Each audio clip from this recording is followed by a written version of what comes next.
arratsaldeon. Ondoren izango dugun hitzaldia emakumeon jabekuntzarako eta berdintasunerako eskolaren jardunaldien barruan kokatuta dago. Zertan datza transfeminismo izeneko hori. Feminismoa barruan dagoen korrente bat da. Esan dezakegu nahiko ezagunantzua den gauza bat dela kuestionatzen duela emakumea sujeto politiko bezala. Baina nik uste dut horri buruz asko hobeto hitz egingo digula hemen Joseba Iturriozek eta asko hobeto azalduko digula. Joseba Iturrioz demorazkoan izan da mediakeko hitu bakarrik. Feminismoan oso goiz hasi zen, 8 urte egon zen Plaza Andreoken militatzen, eta gero kide batzuekin Medeak taldea sortu zuen. Medeak lesbianismo eta transfeminista talde bat da.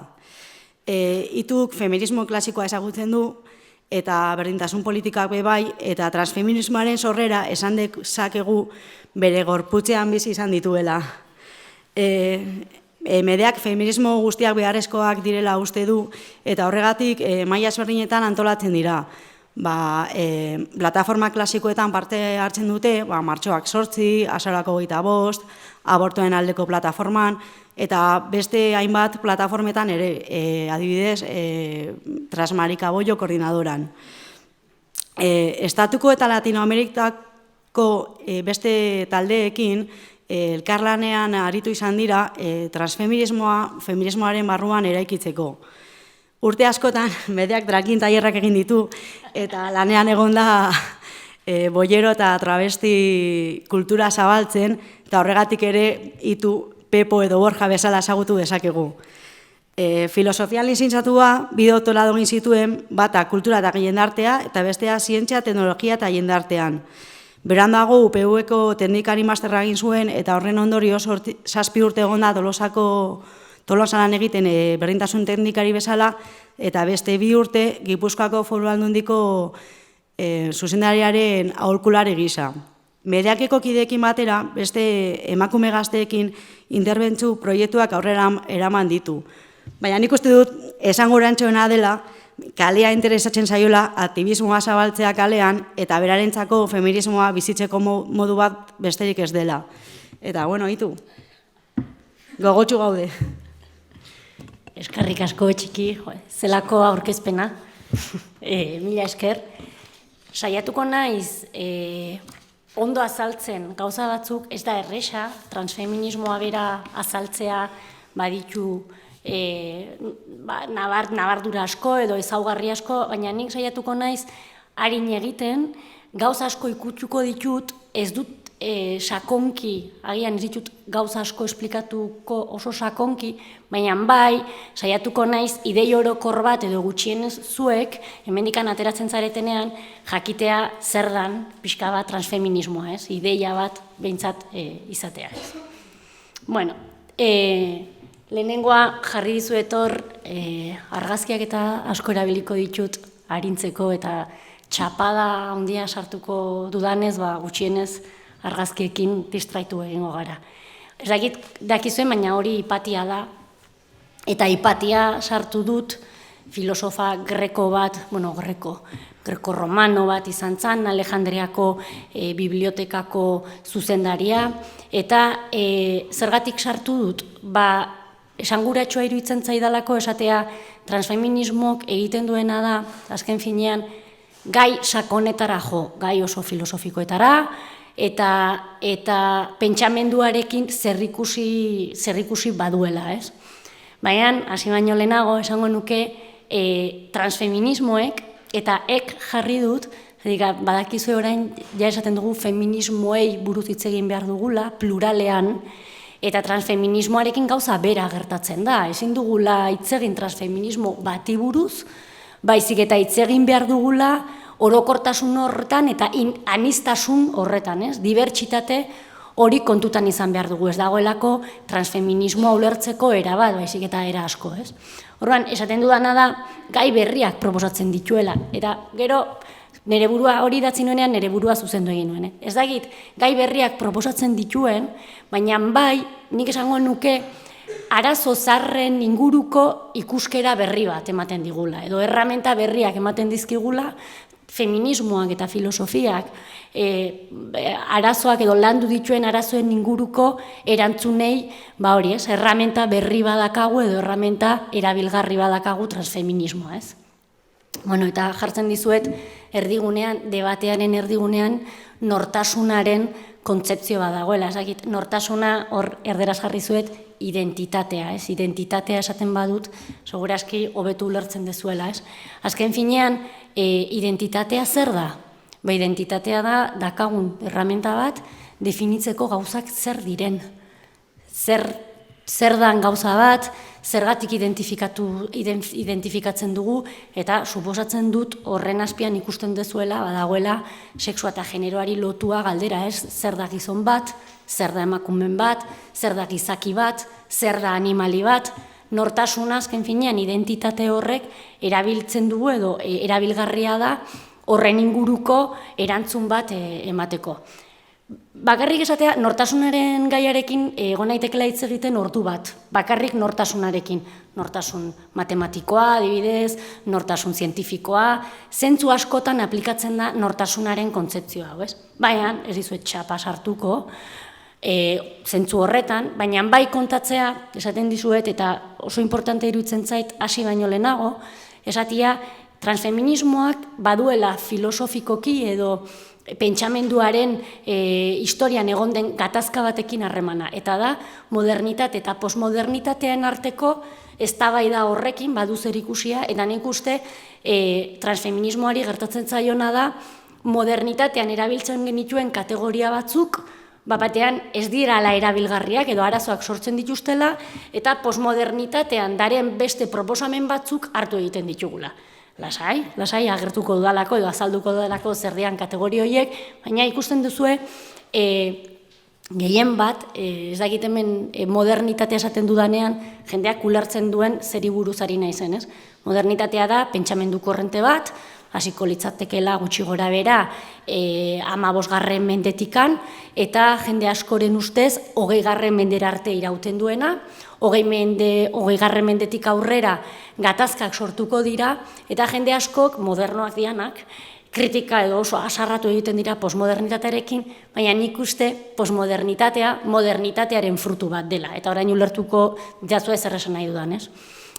Modernitateak ilustrazioa beranduagokoa da, modernitateak emantzipazioaren diskurtsoa eskaini zigun, ez dakit gogoratzen duzue, baina ilustratuak, gizon hauek arrazionalak zianak eta esaten zutenak subjektuak arrazoia dukaten enean aske izateko aukera dakatela, edo gutxienez subjektu izateko aukera, eta gizartean parte hartzeko eta erabakitzeko aukera dakatez. Gertatzen dena da, subjektu ilustratua abstraktuegia zala, ez?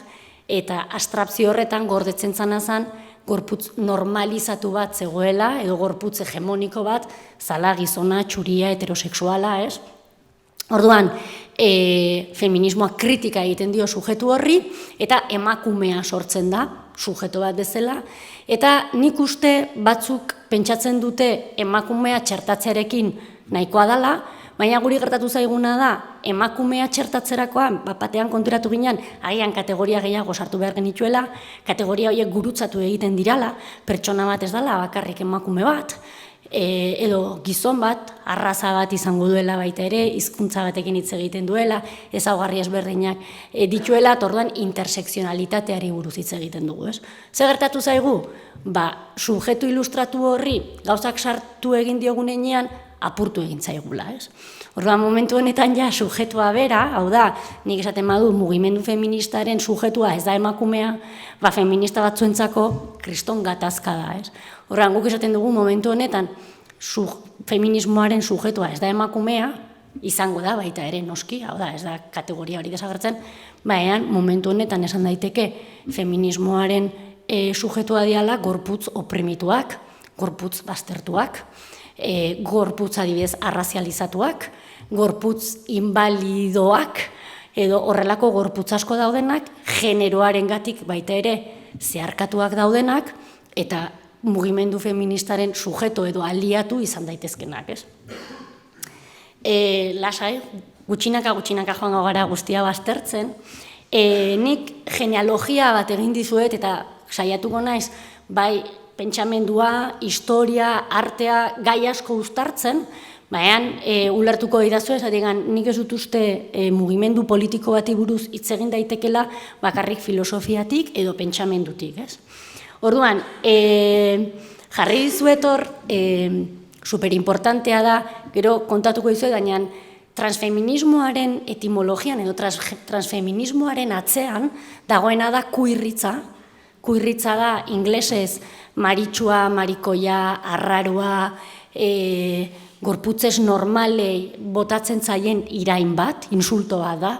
Eta hortikan dator guk egin genuena, eta gero bukaeran kontatuko dizuet da, itzuli, hitz jatorrago bat bilatu, zatikan espainolez edo euskeraz kuirritzak ez du zer esainik, inglesez bai, zuk irain bat hartzen badezu, pentsa ez, orain gordo aktivismoa egiten hasi dira askok, gorda euskeraz badu esan nahi bat, lodia, orduan nik esaten badut gordo aktivismoa egiten dudala, badu golpe bat, baina kuirra naizela esaten badut, azkenean etiketa guai bat zen, momentu batean denak zian kuiar, eta bazan oso ondo, baina ez dugu ulertzen zerran kuiar hori, ez.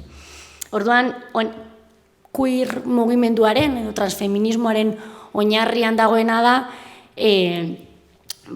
hainbat gauza, ez dira bakarrik kausa bat, kausa asko dira, baina horien artean aipatzearren maritxu, lesbiana, transexual, transgenero, travestien mugimendu bat dago. Jarri dizuet, goran, ez dakit ikusten dezuen, jartzen du Milk.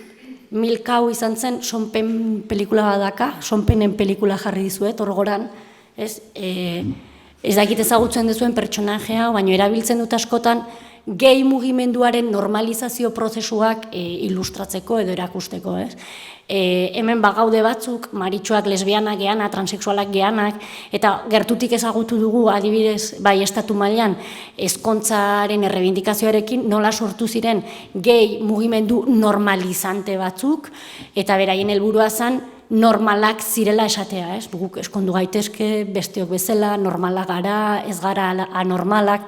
Momentu horretan, eta ikusi sonpenen pelikula, zatik oso ondo agertzen da historia nola 80. hamarkadan, 70. hamarkadan, nola gehien mugimenduak, maritxuen mugimenduak, normalizatu egin ziren, baina jaskera eta guzti aldatu egin zuten. Beraien errepresentazioa normalizatu egin zuten. Hipiak zianak hilea moztu egin zuten, bizarrak endu, maritxuak zianak beraien pluma izkutatu egiten zuten. Orduan, prozesu normalizante horretatik gorputz asko kanporatu egin ziren. Zeintzuk?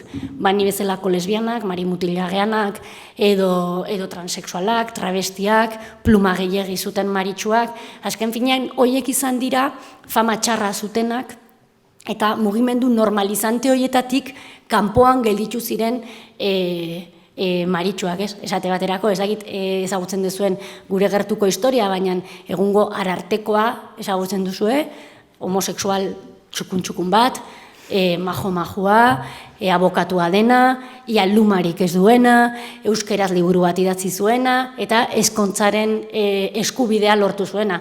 Errespetuz askoz, ez nago bere papera kritikatzen, baina Inigo Lamarca adibidez izan daiteke Milken figura euskaldun hori, ez da maritxuero bat, ez da goizeko 6etan kalean aurkitzen dugun travestiero bat, ez da irreverente edo maritxu irreverente hori, ez.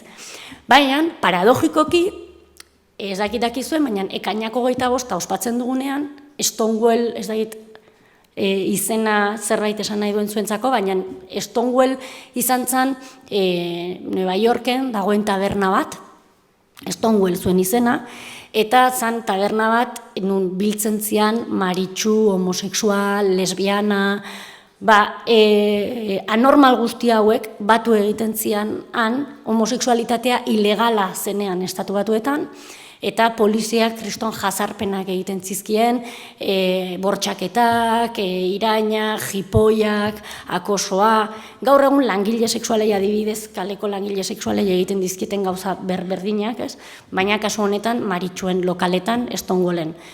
Oso famatua da, antzegoen travesti batek, momentu batean nolako redada bat egin zuten, atxiloketak egiten ari ziren bitartean, travesti batek kriston zaplastekoa eman zion polizi bati, eta errebolta bat montatu zen, kriston errebolta, egun pilo bat egon zian kalean, ezakitez, orain estatu batuetan beltzak askotan gertatu zaien momentu ezberdinetan kalera atera diala, poliziaren jazarpenak direla eta, kasu honetan, maritxuen eta lesbianen eta transexualen eta travestien jazarpena zela eta kalean egon zian ezakitzen bat egun. Justu, han egon zianak, izan zian pluma dakaten maritxu horiek, transexual argiak ziren gorputzak, travestiak, maritxu edo marimutilak zianak, ez? Paradogikoki, ekainako 25 ospatzen dugunean, ez ditugu ikusten Stonewallen egontzian gorputz horiek, ez? Eta benetan indarkeria hori pairatu zuten gorputzak eta erreakzionatu zuten gorputz horiek, ez? Batetik dago lesbiana, gay, transexualen adar hori, oso importantea dana, queer eta geroago transfeminismoa izango den horretarako, baina bestetik dakagu feminismoa dala beste adar oso importante bat, eta hor jarri dizuet referentzia bat, ez naiz luzatuko, denak ezagutzen duzue Simone de Beauvoir, ez baduzu ezagutzen, irakurri behar duzue, hori bai, klasiko badelako, sentitzen du, baina oso luzea da, baina oso interesgarria da. Eta Simone de Beauvoir bakizu esaldi oso famatu bat duela, esaten duena emakume bat, ez dala emakume bat jaiotzen, baizik eta izaten dala, ez? Una mujer no nace, se hace, llega a ser, ez? Iristen da, ez? Ez da jaiotze ez dan zerbait, ezik eta gizarteak sortzen duen edo eraikitzen duen zerbait, ez? Hala ere, Simone de Beauvoir ez zuen gainditu postmodernitateak eta modernitatean debate horretan, modernitatearen irizpide bat, eta da natura eta kulturaren arteko banaketa. Hau da, Simone de Beauvoir pentsatzen zuen bazegoela gorputz biologiko bat, eta gorputz biologiko horren gainean eraikitzen dela emakume izate hori. Zentzu horretan, Monique de Wittig izango dela aktivista lesbiana bat, pentsalari lesbiko oso kainero bat, El pensamiento heterosexual liburuan idatzi zuenean, erantzun egin zuen oso esaldi provokatibo batekin eta esan zuen, lesbiana bat ez da emakume bat. Eta kritika egiten zuen eta esaten zuen, zer da emakume bat? Emakume bat da, sistema heteropatriarkal honetan, konportamentu bat izan behar duen gorputz bat, gehien bat amatasunari lotzen zaion gorputz bat, erreprodukzioari lotzen zaion gorputz bat, azken finean gizonaren laranja erdia izan behar duen gorputz hori, zaindu behar duen, gizona zaindu behar duen gorputz hori, eta gizonaren jensa, hau da, gizonaren prolea erdituko duen emakumea. Ez naiz astakeri bat esaten ari, jakin ezazuen umeak ez direla emakumezkoenak, baizik eta gizonezkoenak direla, eta horrak azuea bizena, adibidez. Azken finean, historian gordetzen den jensa, genealogia, gizonarena da, ez? Monique de Wittig hartu zuen argumentu hori, eta esan zuen, lesbiana bat, ez bada gizon batekin eskontzen, ez baditu bere umeak erditzen, ez badu guzti hori egiten, ez da emakume bat. Karo, feministak asko bastoratu egin zian, gertatzen da oain, lesbianak ez dutela emakumea izan nahi, gertatzen da, baina oso esanguratsua da, kategoria emakumea bera, lesbianak, eta oso interesgarria da, ez dakit hemen zenbat lesbiana dauden, baina galdetu zuen lagun lesbiana aktivistei, zehar raroa dan guretzako, talde feminista batean sartzen garenean, eta urtetan zehar gertatu izaigu, martxoak 8an adibidez, sexualitatearen errebindikazioa sartu nahi genuenean, manifestazioneo komunikatuetan, taldeko norbait, gainera igual langeuden 10 pertsona, horietatik 8 lesbiana ginen, baina hetero bakarrak esaten zuen, ez. Lesbianismoa, 28an ekainean landu egingo duzue, baina hemen emakume orokorren arazoak landuko ditugu, abortoa esate baterako. Abortoan egon garan lesbiana guztiak lan egiten abortoaren alde ez ditugu ja heteroak ikusi, eta hemen bronka botatzen ari naiz heteroei. Eta, baina bestetik, guk lesbianismoa errebindikazio unibertsal bat bezala proposatzen dugunean, heterosexualak noa conmigo, naiz eta guk abortoarekin hor lanean egon, buru belarri. Kritikak geroago gehiago botako dizkizuet. Eta azkenik Angela Davis aipatzea zergatik oso importante iruditzen zaidalako esatea ez dela bakarrik ez dugu lastu behar gehala unas blanquitas de mierda. eta horrela esan da, igual gogorra da, baina oso interesgarria da baita ere nola, momentu ezberdinetan mugimendu feministak, unibertsalak planteatu dituen alderrikapen asko, ez ziala unibertsalak, ziala emakume txurientzako. Eta jarriko izkizuetain bat adibidez, emakumezkoek pastilla, la pildora, hormonak hartu nahi zituztenean, ez beraien gorputza ez reproduzitzeko, kontrolatzeko, antikontzeptibo bat bezala, emakumez normatiboak, hau da, elbarrituak bezala ezagutzen dituzuenak, edo beltzak, arazoak zituzten, adibidez, emakume elbarrituei, ez zieten usten amatasunean sartzen. Orduan, batzuk errebindikatzen zuten ama ez izatea, eta beste batzuk ama izatea. Adibidez, beltzen kasuan, komunitate askotan kontrolatu egiten zuten natalidadea. Hainbeste beltzen nahi ditugu, orain gutxiago nahi ditugu, eta kasu askotan guk eskatzen genituen hormonak beraiei inposatu egiten zieten. Horregatik askotan, errebindikazioak edo beste adibide oso argia da, bortxaketen aurrean emakume txuriak segurtasun gehiago eskatzen zutenean, eta segurtasun hori zertan bukatzen zuen, azkenean polizia juten zen beltzen auzoetara, eta emakume beltzak bortxatu egiten zituzten. Orduan, nola emakume txurien errebindikazio bat bukatzen zuen emakume beltzen gainean jazarpen bat izaten. Horregatik Angela Davis liburu hau idatzi zuen, Genero, klase y raza, eta liburu horretan oso ondo azaltzen du intersekzionalitatearen kontzeptua. Horregatik importantea da, esatea mugimendu sozial batetarako, eta hau, baita ere, ez dakiten benegongo zareten abertzaleak, eta oso interesgarria da, zatik identitatea abertzaleok garenok oso gaizki kudeatzen dugu. Ez dago identitate bat, imposiblea da, Euskaldunon identitate bat egotea. Imposiblea da, feminismoan sujetu bakar bat egotea eta emakume izatea.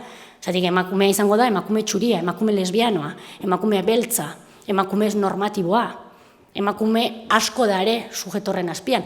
Eta agian maritxua ere, bada, mugimendu feministaren sujetua, edo heteroarauetik kanpo egon nahi duen gizon bat ere izan daiteke mugimendu feministaren sujetua, edo transexual bat izan daiteke mugimendu feministaren sujetua. Beraz, ez dago identitate batean oinarritzen den sujeto politiko bat, baizik eta azken finean zer dago opresio eta jazarpen ezberdinen loturak irakurtzen dituzten aktivistak eta gorputzak, eta agian ja ez dira sujetuak, baizik eta agenteak, eragileak dira, aktivistak, gauzak egiten dituzten gorputzak. Oso importantea iruditzen zait, aipatzea performance kontzeptua gauza askotara lotzen dalako, baina oso importantea da feminismoak kritika naiz eta feminismo klasikoari buruz hitz egin, hau da, modernitatean oinarritzen den feminismo horrek, naiz eta transfeminismotiz bereiztu edo desberdina izan, oso importantea da, zatik, azken finean, feminismoak lortu duena da, gorputza agertzea eremu politikoan. Hau da, sujetuari buruz hitz egiten dugunean, abstrakzio bati buruz hitz egiten dugu, sujetu politikoa, baina feminismoak egiten duena da, azken finean, gorputza lehenengo lerroan jarri, eta ja ez dugu hainbeste sujetuari buruz hitz egiten, baizik eta gorputzari buruz, gorputzaren beharraz, gorputzak dituen arazoei buruz, eta hori nola egin zuten? Eta hemen beste gauza oso importante bat. 70. hamarkadako artistek, eta hor pilo badare, sentitzen dut, ezin naiz gelditu horretan, beste hitzaldi bat egin dezakegu bakarrik gai honei buruz, 70. hamarkadako artista feministekin, zerbait argitzearren, esango dizuet, 70. hamarkadatik 80. hamarkadara, horrelako efektu oso interesgarri bat sortzen da, eta sortuko dira, feminista bezala izendatzen diren artista asko. Gaur egun debatea alderantziz da, askago artista asko, esatute, ni naiz feminista, baina ez naiz artista feminista bat, nik artea egiten dut. Eta nire gaiak ez dute zertan feministak izan beharrik, ez? Momentu hartan, feminismoaren inguruan zeuden artistak argi zeukaten feministak zirela eta beraien artea erabat feminista zela. Momentu horretan, lan ezberdinak dare, emakume oso ezberdinak, nik hainbat datu ematearren, batetik taldean lan egitea, izango ditugu unibertsitatetan, kaletan, taldean batu egiten diren emakumezkoak, performantza erabiliko dutenak, beraien gorputza erabiliko dutenak, eta erabiliko dute gorputza, eta ez hizkuntza, erabiliko dute gorputza esanai berriak sortzeko. Zadigan, gure oralitatea hau, azken finean, hemendikan gora dagoen oralitatea hau, hizkuntza hau, ez du gorputza ikustarazten. 70. hamarkadako feministek beraien gorputzak jartzen zituzten jokuan eta gorputzen gainean sortzen zituzten esan nahiak. Jarri dizkizu eta hainbat adibide, hor dago Judy Chicago eta Shapiro drakinetara etorri zizaten pertsonek historia hau memorizakizue, hasik azkenean beti ez aipatzen ditugun artistak dira. Goran dakazue ikusten dituzue cheerleader batzuk animatzaileak, saskibaloian nola egon da oain izan ditugu gora berak cheerleaderrak daudelako, animadoras sartzen direlako, eta gizoneskoi animatzera, beraiek importanteak diala, eta haidianak kirolean jolasten, sartzen dira emakume batzuk, eta animatu egiten dituzte gizonezkoak. Hauek kritika bat egin zuten, eta sortu zuten kunt cheerleaderrak, hau da, inglesez, las animadoras del coño, edo aluaren animatzaileak, orduan, horlako parodia bat egiten zuten, eta beraien aluak animatzen zituzten, ez? Aluak askatzera, orduan oso politxa da, ez? Inglesez egiten zuten, pues, dame una C, dame una U, dame una N, eta zenean, pues, coño edo kunt, ez? Orduan, da, deitu zan gainera l'arte del coño, proiektu guzti hau, eta 70. hamarkadako feministek asko edo garrantzi asko eman zioten beraien aluaren errebindikazioari, beraien aluaren errepresentazioari, azken finean gizon artistak beti marrastu egin gaituzte emakumezkoei, ez? Esan digute nolakoak garen, nola begiratu behar dugun, nola jarri behar garen, eta artista feministak martxan hasi zianen olako obsesio bat zeukaten, eta gainera pentsa ez, alua zer da emakumentzako alua. Historikoki, zulo bat, zikina izan dana, erakutsi ezin dana, usaitzen duena, ez? Orduan hauek esaten zuten toki, abiektu edo zikin hortatik, egiten zuten azan, beraien politika, eta zergatik da zikinean ere alua, zergatik da itxusia, zergatik ezin da erakutsi, zergatik ezin dute representatu, ez dizutek garri baina dare, mila diapositiba, eta oso politia da, zediolako obsesio bat izan zuten, eta aluak egiten zituzten denbora guztian, ez? Beran jarri dizkizuet, dare bi performer, baita bi performer, eta aberre ikusten den, ez da gita erratoiarekin, ez da ikusten. Dare, hor goian ez, bi pertsona, bi emakume, ez dakit ikusten dituzuen, dakate performance bat egiten ari dira, eta oso interesgarria da performance hau, egin dutena izan da, bat vagina gigante bat da, erraldoi bat, eta bestea zakil erraldoi bat da, ez? Dakagu alde batean, emakume bat, dakana olako, ez dakit ikusten duzuen, baina da, un pollon, kriston zakila, eta bestean dakagu emakume bat, dana zulo handi bat, ez?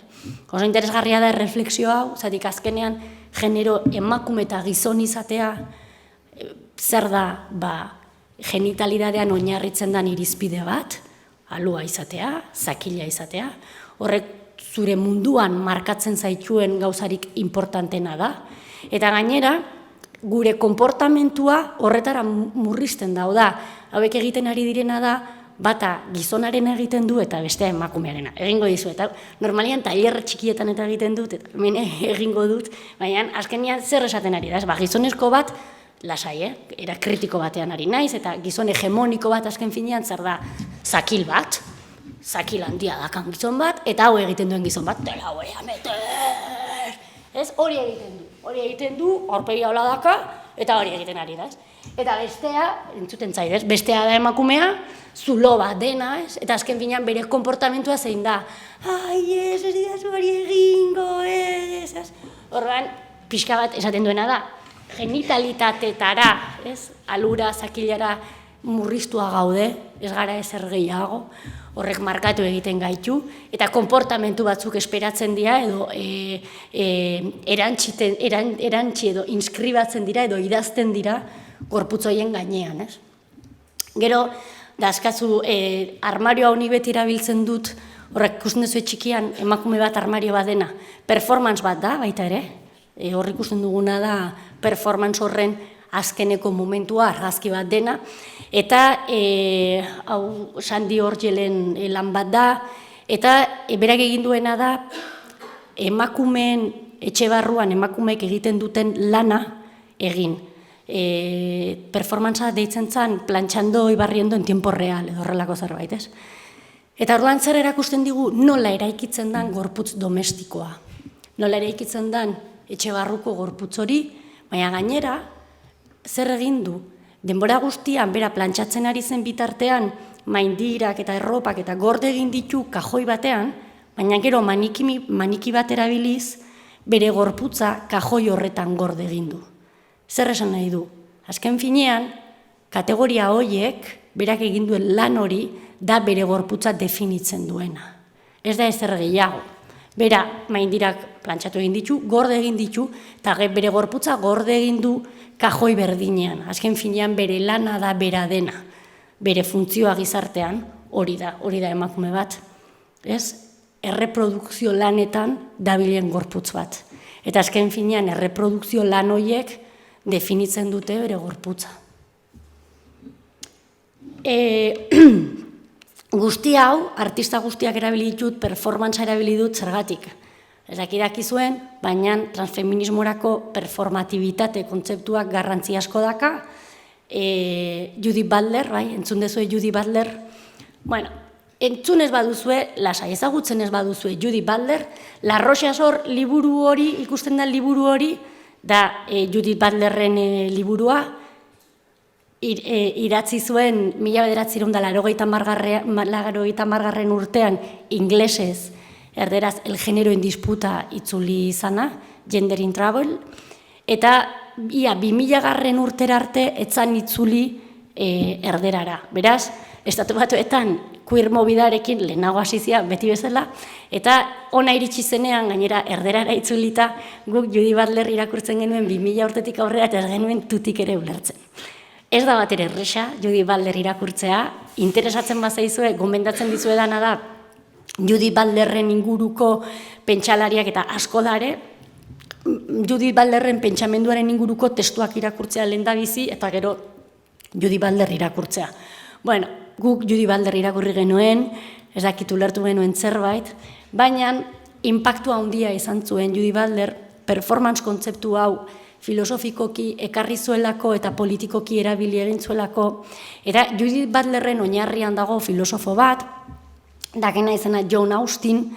John Austin hizkuntza analitikoan edo filosofia del lenguaje deitzen den adarran oso ospetsua izan zen, eta tiponek ez zuen berak idatzi, postumoa izan zelako, baina zeukan testu bat bere ikasleek publikatua, deitzen zana, cómo hacer cosas con palabras. Horrean, Austinek proposatzen zuena, eta oso interesgarria da, hizkuntza bera, ez dela deskriptiboa, ez duela errealitate bat deskribitzen bakarrik, baizik eta hizkuntzak errealitatea sortu egin dezakela, ez? Hizkuntza performatiboa dela, sortzailea dela, ez? Eta, esate baterako, daskat bi adibide, bat oso ñoñoa, baina adibidez, apaiza, boda batean gaudenean, eta esaten duenean, os declaro marido y mujer, esaldi hori performatiboa da. Ez da egia errealitate bat deskribatzen duelako, baizik eta errealitate bat sortu egiten du. Orduan, epistemologiatik edo zientziaren diskurtsotik egia oso importantea da, nola sortu egia, eta esaldi hauek ez dira egia edo gezurra, baizik eta apaizak esaldi hori esan baino lehenago, etzan egia, baina apaizak esaldi hori esan duenean egi bilakatzen da. Beste adibide polit bat. Epaitegi bat, momentu honetan Audientzia Nazionalean adibidez, esaten dizu, kondenatu egiten zaitut 20 urtetara. Esaldi hori ez da deskriptiboa. Errealitate bat sortzen du. Konturatzen zarete jokoa, gauza da esatea aulkia gorria da, nik ez dut esaldi horrekin aulkia gorriz margotu, baina paile bat banaiz eta esaten badut kondenatzen zaitut 20 urtetara, errealitate bat sortu egin dut. Eta orain adibidez hemen Josebe bezala edo Itu bezala horri esaten diodanean 20 urtetara kondenatzen zaitut, ez du efektibitate hori, ez da egia, ez du errealitate hori sortzen. Orduan, hizkuntzak ez du bakarrik ez da mundu abstrakto batean sortzen, kontestuetara lotu egiten da, errealitateak sortu egiten ditu, ez? Orduan, Judy Butler, John Austiren ideia hau hartuta, holako esaldi ponposo bat bota zuen, da esan zuen, generoa eta generoa sortzen dituzten esaldiak performatiboak dira, ez dira deskriptiboak. Berez, mediku bat, ume bat jaio denean, eta esaten duenean, neska da, errealitate bat inskribatzen du gorputz horretan. Ez da, berez neska bat. Claro, jendeak esaten du, litzen da horrela, ez? Claro, adibidez, nola Judy Butler iritsi zan konklusio hauetara, ez? Ba, gure lagun drakuinai azterketa egiten, oso interesgarri da, zatik drakuinak eta feministak ez dira bat ere ondo eraman historian, baina oain oso ondo eramaten gara, eta Judy Butler performatibitate kontzeptua drakuinak ikertzen atera zuen, edo tabernetan poteak hartzen, baita ere. Orduan, John Austinen ideia hau, hizkuntza performatiboa dela, Judy Butler genero esanahiak edo esaldiak performatiboak direla esaterakoan, bera konturatu zen, edo, ikertu egin zitsun drakuinak eta konturatzen zen, azken finean, feminitatea errepresentazio bat zala, performance bat zala, antzerki bat. 70. hamarkadan feminista hauek, antzerki hauek egiten zituzten bezala, performanceak egiten zituzten bezala, generoa bera antzestu egiten dela, gorputzaren gainean inskribatu egiten dela. Orduan, drag queen bat izan daitekela, adibidez ni baino emakumeagoa, askoz ere emakumeagoa, edo transexual bat, ni baino askoz ere emakumeago bat. Adibidez, naiz eta ni jaiotzez mediku batek diagnostikatu emakume bezala, ez? Orduan, Judy Butlerren aportazioa fundamentala izango da gehien bat apurtzen duelako natura eta kulturaren arteko banaketa. Zergatik, Judy Butlerrek esaten duena da, gorputza guk entitate natural bat bezala dugun hori, garrazi asko egiten dira, pentsatzen badugu gure gorputza naturala dela akabo, baina, natural bezala dakagun soporte biologiko horretan, esan nahiak idatzi egiten dira. Ezin dugu bereiztu zer den naturala, edo zer den kulturala. Horrek ez du esan nahi, ez dagoela soporte biologikorik, ez dut hori ukatzen. Ez dut esaten produktu kultural hutsa garenik. Baina esaten dudana da, neri momentu honetan esaten bai dazu, banatuko zenuke zure gorputzan naturala dena eta ez dena mesedez. Orduan, jendeak pentsatuko luko, bilustu egiten da, eta listo, ez da naturala. Nik nire gorputzan idatzita dazkat esan nahi asko nahi eta tinta pilo basartu didalako, baina nire konportamentua nola mugitzen nahi zen, nola ulertzen ditudan gauzak, nola hitz egiten dudan, hortzetan daramatan enpaste guztiak. Guzti horiek ezin ditut mahai gainean utzi. Teknologiak ez dira bakarrik erropak, baizik eta gorputzetan inskribatu egiten dira. Guzti honek apurtzen du, azken finean, guk feminismo klasetan erabiltzen dugun sexu-genero sistemaren kontzeptua esaten du, batetik dagoela sexua, eta bestetik dagoela generoa, eta azken finean, Simone de Beauvoirrek esaten zuen ideia hori ez, guk ez gara gorputzean sartuko, baizik eta generoa aztertuko dugu ez. Judy Butlerren proposamen azken finean zein da ez, sexua bera eraikia da, ez dugu banatuko sexua eta generoaren artean, sexua bera eraikia delako. Eta gorputzak eraiki egiten dira, eta esan nahi ez ornitu egiten dira, ez? Lehen esaten nizuen, queerraren kontzeptu hori datorrela edo transfeminismoa lotua dagoela queer kontzeptuarekin, eta iruditzen zait oso importantea ez, irainatik nortasun berrietara, hau da, queer iraina bezala erabiltzen zen hitza hartu eta apropiatu egiten gara hitz horretaz, eta esan nahi berri ez ornitu egiten dugu, ez? Hori da, azken finean, Stonewallen egontzian maritxu inkomodoiek, edo lesbiana inkomodo, travesti inkomodoiek, sortu zuten mugimendu bat, ez? Mugimendu irreverente bat, irainan oinarritutako mugimendu bat, Eta hor politena da, azken finean, arraro guztiak hor sartzen garela, ez?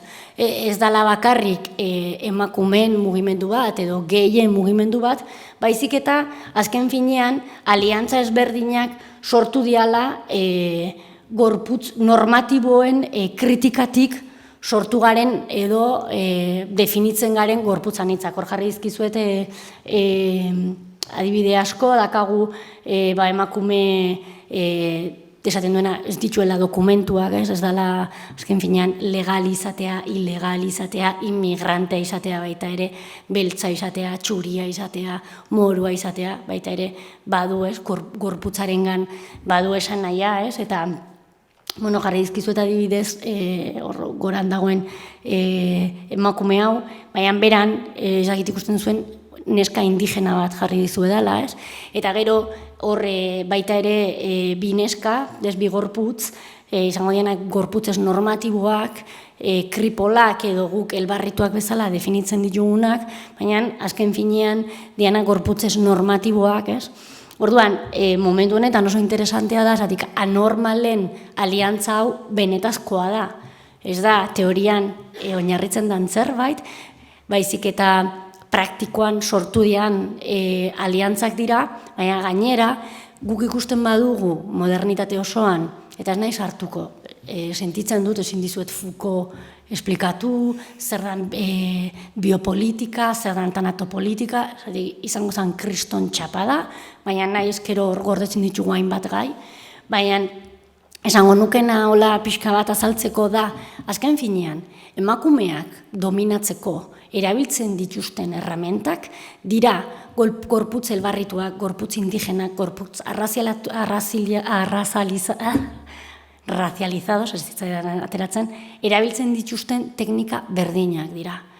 Zuek ikusten badezue nola sortzen den gorputz indigenaren diskurtso guztia, paraleloki, emakumearen inguruko diskurtso berak sortzen dira eta oso lotuak gare. Gomendatzen dizuet Silvia Federiciren El Calibán y la Bruja oso ondo agertzen du ideia hau, ez? Nola lotuak gauden hemengo emakumeak, Ameriketako esklabuak, Afrikatik lapurtutako gorputzak, gorputz indigenak, gorputz elbarrituak, gorputzez normatiboak. Bueno, igual Silvia Federici azken idei honetan ez hainbeste, baina bai adibidez kolonialismo ideia horretan, ez?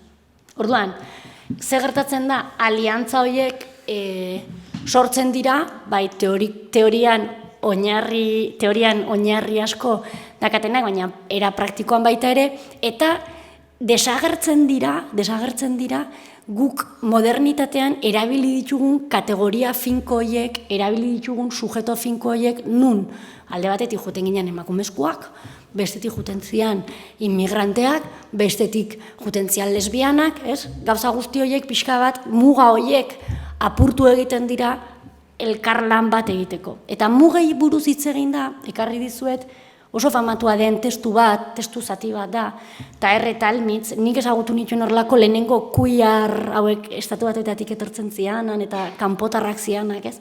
Eta Talmitz daka testu oso polit bat, esaten du, behin ja etorri zitzaiola olako periodista bat galdera nazkante bat eginez, eta galdetu zion, queer hori zer da? Hori zer da, zu bisexuala zara, ez?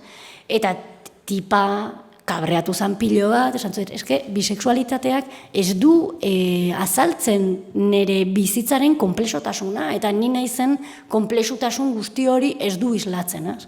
Eta horrean proposatzen du testua da luzea, baina galdera batzuk egiten ditu, eta ikusi noraino galtzen dian kategoria edo esentzia horiek, ez? Eta esaten du, ¿cuál es mi identidad sexual como drag queen transgénero vestido de hombre que mantiene relaciones sexuales con una transexual de hombre a mujer heterosexual, suponiendo que yo no sé que ella es trans? Y si yo admito que sé que ella es trans, ¿qué pasa si yo me visto de mujer? ¿Y si ella es gay? ¿Y si ella es lesbiana? ¿Y si ella se identifica como queer? ¿Y si es bisexual? ¿Qué se considera sexo y qué pasa si me está dando por detrás? ¿Y si no lo hace? ¿Y si estoy manteniendo una relación larga y monógama con esa persona? Dirudi dalalako joku intelektual bat, baina ez da joku intelektual bat. Osea, zindagizuet, realitatea, ja momentu batean, ez ditugula desberdintzen, emakumezkoak, gizonezkoak ezagutzen ditugula, zakila duten emakumezkoak, alua daskaten gizonezkoak, eta abarrez. Orduan, guretzako hau, benetan, errealitate bat islatzea da, ez? Bueno, ja esartu naiz, suposatzen dut, gelditzen zaizkidala 10 minutu, 15 hartuko ditu, segurazki, sentitzen dut. Baina, gustatuko litzaidake, pixka bat kontatzea, harritu dizuet zerbait, teorian kutsuolako gauza batzuk eman dizkizuet, askoz ere sakonagoa da transfeminismoaren oinarria, baina bai gustatuko litzaidakela agenda politikoari buruz hitz egitea. Hau da, zeintzuk dira politikoki transfeminismoak ekartzen dituen gaiak, mahai gainean jartzen dituen gaiak, naiz eta abortoarekin denbora pilo bat galdu, ez? Horretik aparte, zenbat gai jorratzen ditugun, ez? Horran, horietako bat, diatranspolitikak, superimportantia, transfeminismo hitza nik uste baduela zentzu batean, ez da transfeminismoak, ez du bakarrik transexualitatea hitz egiten, baina oso importantea izan zen estatu mailan despatologizazioaren mugimendua hasi zanean, Bartzelonatik zetozen hainbat talde eta hainbat aktivista, Miguel Misé, esate baterako, Gerria Trabolaka taldea, ez? Eta hauek, etorri ziren gugana, eta oso politia izan zen, nola sortu zen aliantza bat, lema baten azpian, ez? Eta lema hori izan zen, ni hombres y mujeres el binarismo nos enferma, ez? Eta ideia zen esatea, bakizu ezakit telebistan ikusi dituzuen transexualen diskurtsoak, ez? Nola, edo ez transexualen diskurtsoak, baizik eta telebistaren diskurtsoa jartzen dizu pertsona bat aurrean, eta esaten du ez, nire gorputza dago gaxo, aldatu egin nahi dut nire esentzia, nik nire barrutikan esentzialki emakume bat naiz, baina eta horregatik operazio bat behar dut, ez? Eta guk azken finean esaten genuena, ez, gorputza ez dago gaxo, gizartea da gaxo dagoena, gizartea da sortzen dituena genero eta sexu balio batzuk, eta genitalitate bati lotzen zaiona, ez? Ez dakit ezagutzen duzuen intersexualen errealitatea, baina intersexualitatea da kontzeptu bat oso interesgarria, zatik azken finean binomio sexualarekin bukatu egiten du. Intersexualitatea da, normalean hermafrodita bezala izendatzen ditugun gorputzak, hau da jaiotzez genitalitate argi bat ez dutenak, ez daki medikuak zer dan, horren zer egiten diete? Ba, puteatu. Txikitatik operazioak egiten dizkiete, 6 hilabete bete baino lehenago normalian arazo kronikoekin uzten dituzte, gorputz intersexualak dira superinteresgarriak eta superpolitiak, eta badira, ez da, egitzen daitezke oso anitza, gainera ez dago intersexual izateko era bat, aurkitu ezakegu gorputz bat klitoris erraldoi batekin, edo zakila dirudien klitoris batekin, eta vagina duen zakil bat, ez? Zer egiten du medikuntzak? Graziasko egiten zatik pentsatzen dugu oso aurreratua garela, baina kriterioa da mediebala, ez? Azken finean erresagoa da kentzea jartzea baino, orduan klitoris erraldoi horiek moztu egiten dituzte. Orduan, ze gertatzen da, askotan orgasmoak izateko aukera galdu egiten dituztela, pixa egiteko arazo kronikoak izaten dituztela, eta gainera txikitatik hormonak ematen dizkiote vitaminak direla esan ez. Orduan, guztia oso interesgarria da, zatik intersexualekin praktikak egiten, John Money, 1956 urtean, genero hitza asmatu zuen. Eta genero hitza, ez dugu guk feministak asmatu, sexuari lotua, genero sexu kategoria bat bezala, baizik eta John Money asmatu zuen, ume intersexualekin lan egiten, eta oso politia da nolak esaten du, gorputza hauek gaizki da ere, ez dute egia errespetatzen. Osea, ezakit, zientziaren mundutuik ez aztozte, baina empirikoa den zerbait, informazioa ematen didana, ezin daiteke gaizki egon, baina hauek zer egin zuten, gorputza hau gaizki dago, ez du egi sexuala errespetatzen, ez du binomio sexuala errespetatzen. Orduan zer egin behar dugu, genero batetara reasignatu. Orduan, hor sortzen da, genero kategoria, sexu kategoriatik banatuta, azken finean, sexua binomio hori baino askoz ere anitzagoa eta aberatsagoa delako. Orduan zer egiten dugu, genero asmatzen dugu kategoria teknologiko bat bezala. Ez da inoiz bakarrik balioen eta esanahien multzo bat izan, baizik eta praktika teknologiko bat bezala sortu zen. Zertarako, gorputz horiek normalizatzeko. Gero, Afrikari begiratzen diogu eta ablazioari buruz hitz egiten dugunez, ke bestias, baina guk askoz era sofistikatu bateagoan, kamuflatuagoan egiten ditugu ebakuntza hauek ume txiki-txikiei egiten dizkiegu. Guk ez medikuek zarraio. Eta oso interesgarria da, azken finean, transexualizaziorako teknologiak hor sortzen dira. John Money izango da, horratzean egongo dan mediku ospetsuietako bat, gehiago egongo dira, eta hauek sortuko dituzte reasignazio protokoloak.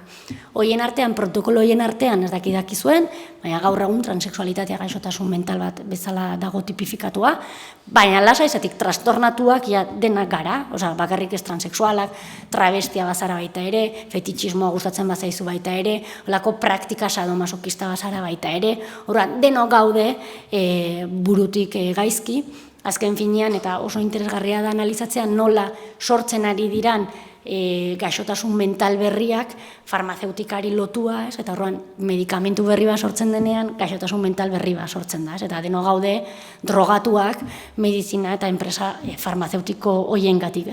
Esatea, salatzea gaur egun daudela unidade identidade genero hauek, azken finean diala genero hau kudeatzen dituzten instituzio medikoak, beraiek esango digute zein dan egi sexuala edo generoaren egia, nun ulertzen duten transexual bat azken finean prozesu itxi bat egin behar duela, ni bezalako gorputz bat periploa nola hasiko luke. Psikiatra baten gana joan behar du, psikiatrak esan behar dit burutik ez zaude sano, nekien, ez zaude sano, eta orain prozesu tutelatu bat hasten zara, hormonak hartzen dituzu, 2 urtetan hormonak hartzen dituzu, umeak esterilizatu ditzen zaituzte hormonen bitartez, eta zein da helburua, nik baliotzaidan zakil bat segurazki jartzea, hormonak hartzea, titiak entzea, azken finean ezin naiz izan erdian dagoen monstruo bat, izan behar naiz toki batean edo bestean kokatzen den gorputz bat, Despatologizazioaren sare honek egiten zuena zen hori salatu. Badaki badarela beste diskurtso transexual batzuk, guk transnormatiboak bezala izendatzen ditugunak, ez da kritika beraiei egitea, errespetu osoz transexualera asko gaude eta transgeneroera asko gaude. Ez dakit, gero igualde batean hitz egin dezakegu zer dan intersexual bat, zer dan travesti bat, zer dan transgenero bat, zer dan transexual bat, baina horrekin harreman duta dago, intersexuala dakizu zer den, travesti bat da, azken finean, erropaz aldatu edo drag queena, erroparekin jolasten duena, transgenero bat da, ni bezalako bitxorraro bat, segurazki ebakuntzetara edo hormonak hartu ditzazket, bai ala ez, eta transexuala normalian aplikatzen dira ebakuntzak egiten dituztenak. Baina mugak ez dira oso argiak, oso ez nahi dut, transexual asko, transexual bezala izendatzen dutenak bere burua eta zituztenak ebakuntza guztiak egiten eta gauza guzti horiek. Beste gai superimportantea, pornografia. Zergatik ez dugu politikoki pornografia hitz egiten? Ez gara konturatzen momentu honetan pornografia dela sexuaren inguruan dakagun pedagogiarik erraldoiena? Gure umetxu guztiak, gurasoak eta irakasleak ez dizkite gauzak kontatzen. Ez dakit pentsatzen dezuen umetxuak 16-13 urtekin amarengana joaten dirala eta galdetzen dute amari. Nola egiten da txortan? Ez, pornografian ikusten dute.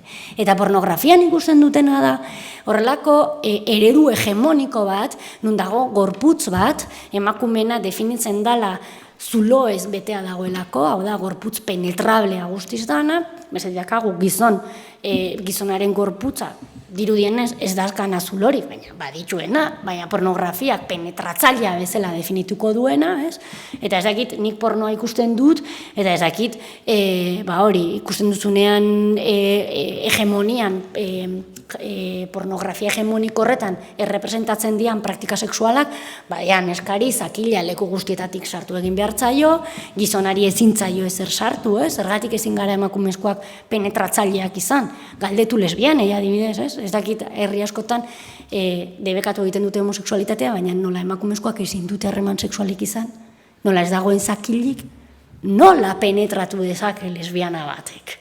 Gauza asko dazkagu penetratzeko, erramenta ezberdinak. Orduan, ze gertatzen da, beharrezkoa dala pornografiaren diskurtso kritiko bat. Hor jartzen dizuet Annie Sprinkle dala guretzako erreferente bat, honek egin zuena, ez bazaizu gustatzen dagoen pornografia egintzazuzu zure lagunekin, horretan gaude, asko horrelako tailerretan parte hartzen dugu, eta badago feminismoaren alor bat, postpornografia egiten duen, azken finean, pornografia hegemonikoarekin kritikoa den pornografia bat, eta guzti hauek, transexualitatea da berez hitzaldi bat, pornografia da berez hitzaldi bat, ari naiz arintzen eta laburtzen aldudan guztia, baina bai iruditzen zait garrantzitsua aipatzea momentu honetan postop egiten ari den lana, ez dakit ezagutzen duzuen, pornotopedia lana dela inkreiblea, batu egin dira kripolen asambladak, gorputz elbarrituak, eske izenak baita ere dira, invalidoak, azken finean, zerk markatzen du gorputz bat balidoa denala ez den balidoa,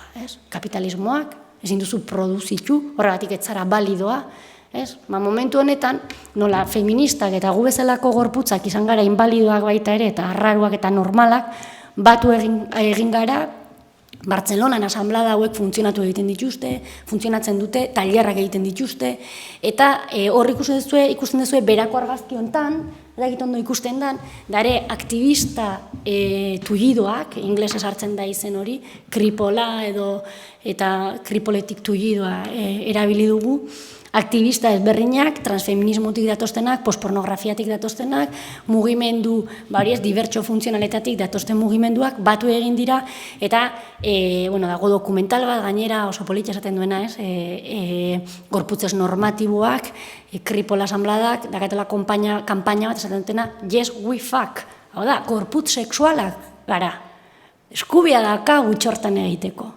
Naiz eta sentitu, hemendikan bera, edo gara gorputz sexuala, dakagu sexualitate bat. Eta oso interesgarria da egiten ari diren lana, ez? Gomendatzen dizuet, interesatzen bazaizue, honen inguruan ikertzeko.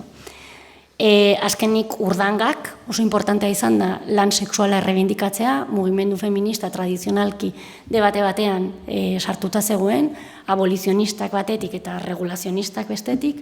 Orduan, momentu honetan guk binomio horiek apurtu egin ditugu, ez zaizkigulako bat ere gustatzen, egia, faltsua, txuria, beltza, horiek ez zaizkigu bat ere gustatzen, guk oso mulatoak gara. Eta pentsatzen duguna da, ezin dela esan, momentu honetan, ezin da abolitu prostituzioa, ezin dugu erregulazio bat egin prostitutarik gabe. Orduan, da gare olako pauso batean, eta gure helburua da, putak feministak egitea. Hau da, gure asanbladetan, gure taldeetan, sarrera eman gorputzoiei, langile sexualei. Hau esaten dutenean, gorputza saldu egiten dala, kapitalismoan denok saltzen dugu gure gorputza.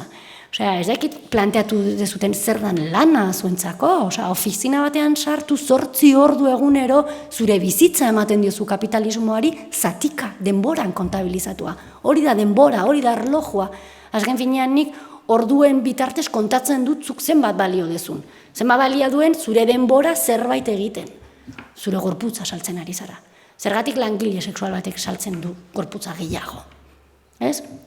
Orduan hor gaude, gainera oso interesgarria da eta politikoki eta teorikoki oso baliagarria lan domestikoa eta lan sexuala batzea, batuta daude, azken finean, eta fijatzen bazarete momentu honetan, nortzuk dira lan etxeko lanak egiten dituztenak soldatan truke?